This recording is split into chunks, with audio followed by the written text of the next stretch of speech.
Assalamualaikum warahmatullahi wabarakatuh. Waalaikumsalam warahmatullahi wabarakatuh. Balik lagi sama kita berdua di OBP, obrolan bawah pohon. Pohon yang banyak.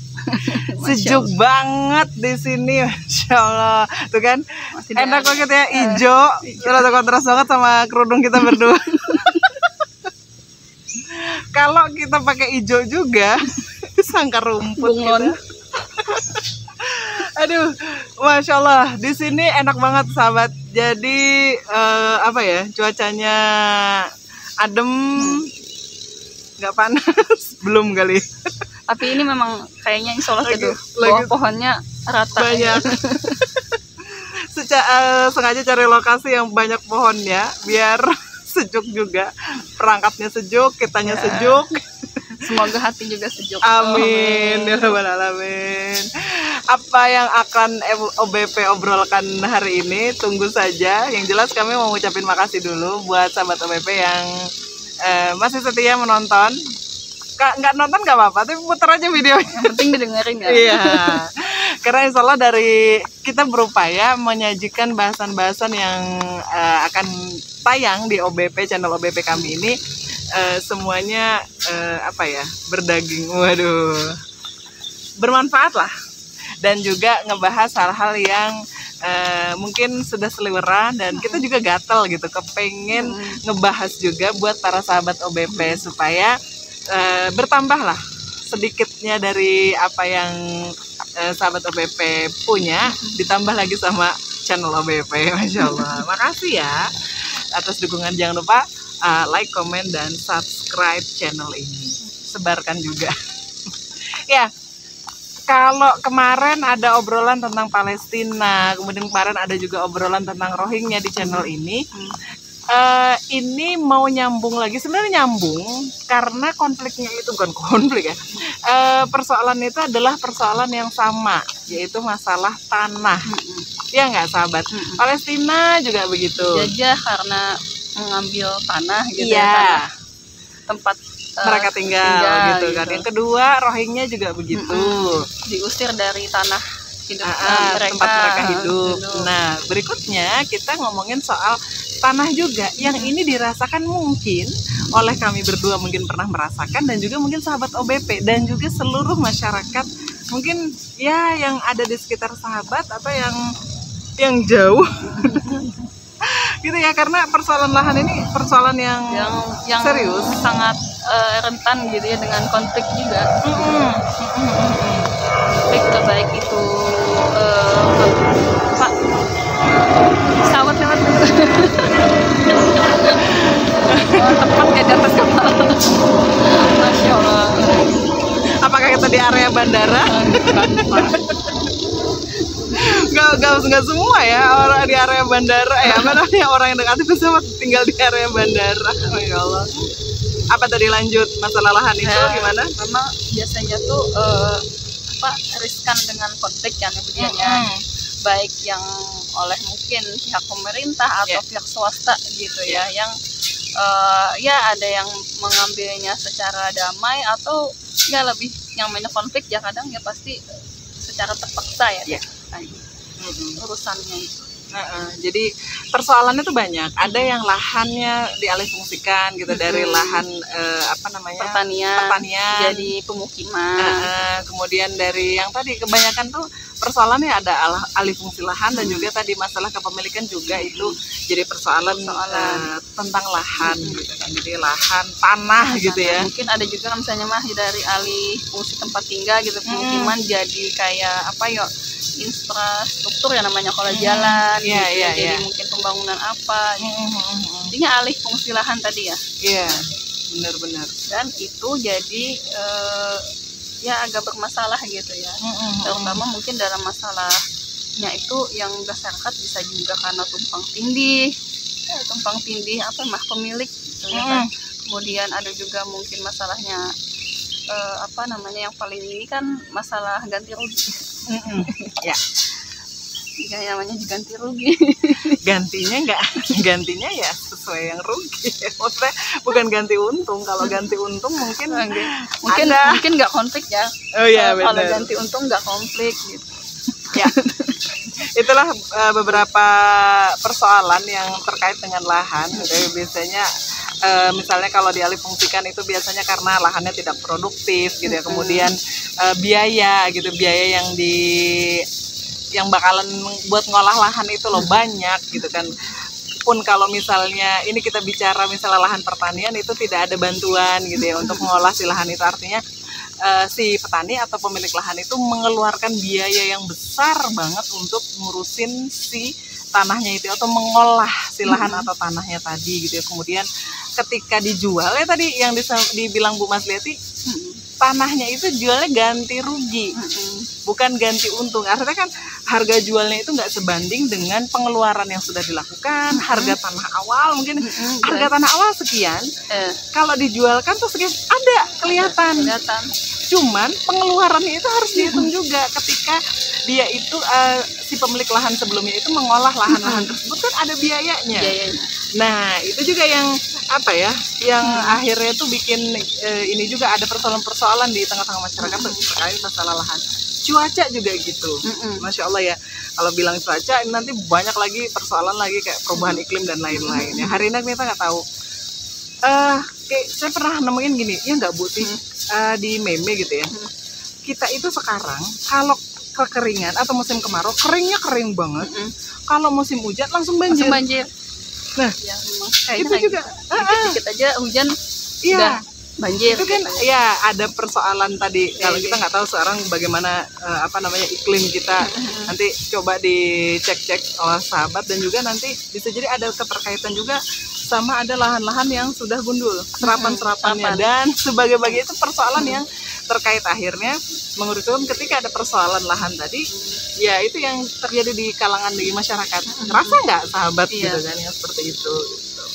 Yang tadi alih fungsi lahannya tuh kemudian ya, yang mungkin dari tanahnya itu apa sih khusus tanah yang dia rawa dan harus dipertahankan gitu ekosistemnya. Ternyata dijadikan lahan kebun gitu. Jadi serapannya kurang bagus gitu untuk lahan itu. Mungkin kalau orang pertanahan ya maksudnya lingkungan itu tahu ya, maksudnya ini tanah ini fungsinya buat ini, lahan ini fungsinya buat pemukiman, ini buat pertanian, atau peternakan. Tapi ketika mungkin fungsinya itu tidak jalan ya mungkin itu kali ya ada imbasnya tadi yang kata Budian, kalau sedikit hujan banjir gitu. Pas kering banget. Nah itu.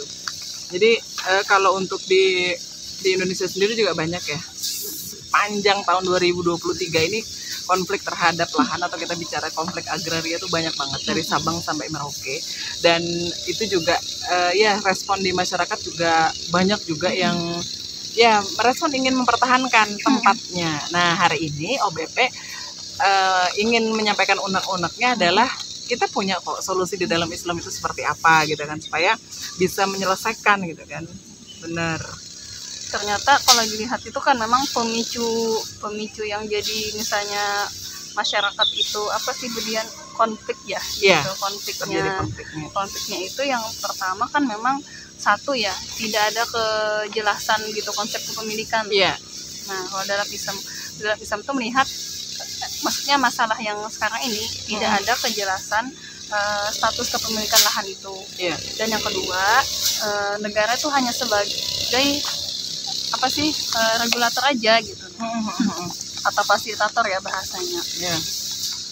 Jadi mungkin bisa dilihat tuh kayaknya dua ini deh penyebab kayak terjadi konflik gitu ya. Lahan yang yang terjadi sekarang gitu, khususnya di Indonesia gitu lah.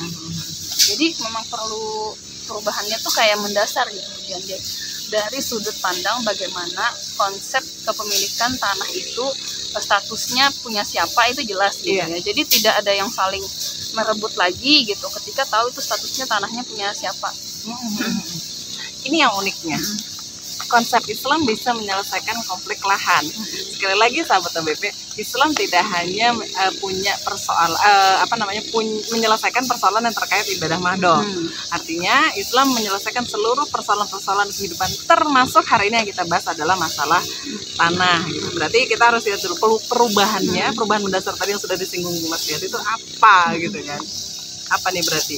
Jadi dari awal kan tadi karena kita kembalikan ya status kepemilikan lahan itu harus sesuai yang ditetapkan oleh Allah Subhanahu wa taala. Iya. Karena kita harus yakin dulu bahwasanya alam semesta ini kan Allah yang menciptakan gitu. Setuju. Nah, jadi pengaturannya pun dikembalikan bagaimana pengaturan ditetapkan oleh Allah dalam aturan Islam ini.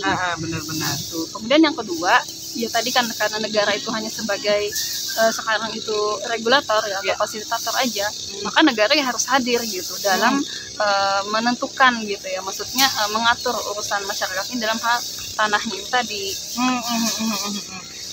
Sesuai dengan perintah Allah dan Rasul gitu ya. Gitu. Jadi bukan berdasarkan apa ya lah pemikiran manusia gitu. Tapi memang ini perintah Allah dan Rasul. Nah, gitu. Kemudian yang dalam Islam itu ternyata ada 3 gitu ya pandangan Islam itu tentang konsep kepemilikan tanah Budian. Oh, pemilikan lahan pemilikan gitu lahan. Oh iya, oke. Pemilikan lahan atau tanah ya. Karena ini harus jelas gitu. Karena kalau kada jelas gitu, kemarin itu ada ustazah juga menjelaskan loh, dalam rumah tangga aja kalau tidak jelas konsep kepemilikan kan terjadi rebutan gitu.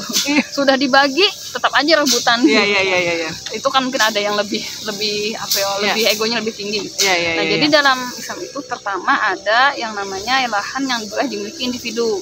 Nah, seperti pertanian gitu, ladang, kebun dan sebagainya, termasuk misalnya lah tempat tinggal gitu ya. Itu lahan yang apa ya kepemilikan individu. Kemudian yang kedua ada lahan atau tanah yang dia dimiliki oleh umum. Jadi kepemilikannya tuh statusnya umum. Nah, status umum ini seperti hutan gitu ya. Tambang. Hutan, tambang. Hutan, tambang gitu. Kemudian air gitu ya. Nah, gitu kalau dalam Islam kan memang ada ya. Kaum muslimin itu berserikat dalam 3 hal gitu ya. Air, padang rumput dan api atau tenaga, dan hal ini ya tambang. Nah, itu kepemilikan umum, jadi tidak boleh dimiliki oleh individu kemudian. Jadi digunakan untuk kepentingan umum. Nah, yang ketiga lahan yang itu milik negara, memang tidak ada pemiliknya gitu, maksudnya terdapat hak negara seperti bangunan yang misalnya kan milik negara ya, misalnya kantor gitu ya, fasilitas negara. Jadi 3 ini itu yang di apa ya? Harus dipetakan dulu mana ya, itu yang sesuai dengan Islam, gimana melihat ini kepemilikannya siapa biar nggak campur aduk lah ya. Biar tidak ada pihak-pihak yang sudah jelas punya individu direbut gitu, tapi yang malah milik umum dikuasai individu. Nah itu kan sekarang begitu kan faktanya. Setuju. Maka kalanya dalam Islam itu kan Budian ya, lahan itu sejalan dengan pengelolaannya. Nah, ketika ada lahan yang tidak ada kepemilikan di sana, dalam Islam itu misalnya kan kayak zaman-zaman dulu tuh ya, lahan tuh bebas aja di hutan atau di mana gitu. Siapa saja yang mau boleh memiliki dalam menghidupkan tanahnya itu gitu ya. Maksudnya mengelola tanahnya itu boleh. Ibaratnya tuh sebanyak apapun selama dia bisa mengelolanya. Nah, itu. Jadi nggak ini ya. Tapi Islam tuh juga punya ketentuan kan Budian. Kalau makanya bisa mampunya gitu ya. Misalnya saking kumaruk ya biasanya tuh banyak ngambil, tapi selama 3 tahun nggak diapa-apain gitu. Nah, dalam Islam juga akan diambil gitu tanah itu kalau tidak produktif. Artinya boleh memiliki tapi harus dikelola. Bertanggung jawab gitu bertanggung jawab gitu. Nggak asal aja gitu kan. Punya tanah ambil banyak jadi kayak tuang tanah gitu ya. Tapi terbengkalai. Islam tidak menginginkan begitu berarti. Oke. Dan juga kalau masalah sertifikat berarti kan itu tadi tuh yang di awal kita masalah tebang tindih. Kalau dalam Islam ini ibarat sertifikat itu kan sekedar formalitas gitu ya, ditegaskan. Tapi kalau sudah dengan kejelasan bahwa ini tanah individu, tanah umum gitu, tanah negara gitu, itu kayaknya sertifikat tuh ya tetap mungkin bisa dipakai gitu ya, untuk semakin menegaskan bahwa itu memang adalah milik individu gitu. Tapi tanpa sertifikat pun sebenarnya gitu ya, itu bisa tetap harus melindungi tanah milik individu misalnya lah, atau milik umum yang harus digunakan secara bersama-sama gitu, hajat orang banyak. Tapi kan sekarang kenyataan kemudian sertifikat aja juga bisa disumbang tinggi kalah gitu, digugat oleh AAA kalah gitu. Iya masalahnya. Tadi yang disinggung yang pertama harus sesuai dengan dikembalikan kepada pengaturannya kepada Allah, karena sekali lagi tanah kita itu adalah milik Allah. Dan yang kedua adalah adanya pemimpin yang juga menjalankan kepemimpinan sesuai dengan tuntunan Allah dan Rasul. Nah, ini hanya ada di dalam Islam gitu ya. Islam. Dalam sebuah negara. Berarti fungsinya kalau sebuah negara itu berarti harus menjadi pelayan atau pelindung atau pengurus gitu ya. Kemudian jadi pelindung juga. Jadi roin, pelayan gitu ya. Mengurusi urusan umat, kemudian dia sebagai junah atau sebagai pelindung. Fungsinya ya untuk menjalankan akidah syariat yang harus hari ini buat sahabat OBP yang hari ini sedang kok kena banget ya. Nggak maksud apa ya. Iya.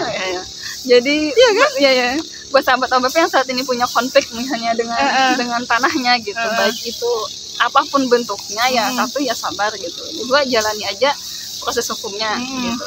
Tapi ya dilema juga sih, kadang masyarakat tuh menyerah gitu ya dengan terlalu panjang urusannya gitu, apalagi mungkin ada intimidasi ya, bahasanya ada juga. Tapi kita harus meyakini ternyata Islam itu punya solusi yang tidak membuat kita tuh dalam tanda kutip ya terjolimi gitu dengan ini. Nah, jadi yang harus kita lakukan sekarang ya berarti kita harus memahami dalam Islam ada aturan tanah itu dan kita menginginkan aturan itu diterapkan. Betul.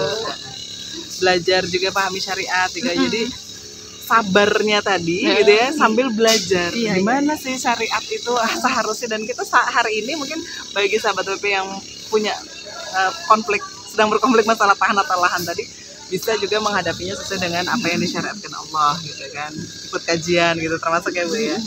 Nah, memang persoalan lahan ini juga kalaunya kita jeli itu bahkan bisa berpengaruh sama kita para perempuan dan juga anak-anak kita, generasi kita juga. Karena bisa jadi hari ini kalau masalah lahan misalnya itu tempat kerjanya kepala keluarga dan tidak bisa kerja di situ lagi, tidak bisa menggarap tanah, tidak bisa mengelola tanah, tidak bisa istilahnya terusir lah dari tanah tersebut. Yang terjadi apa?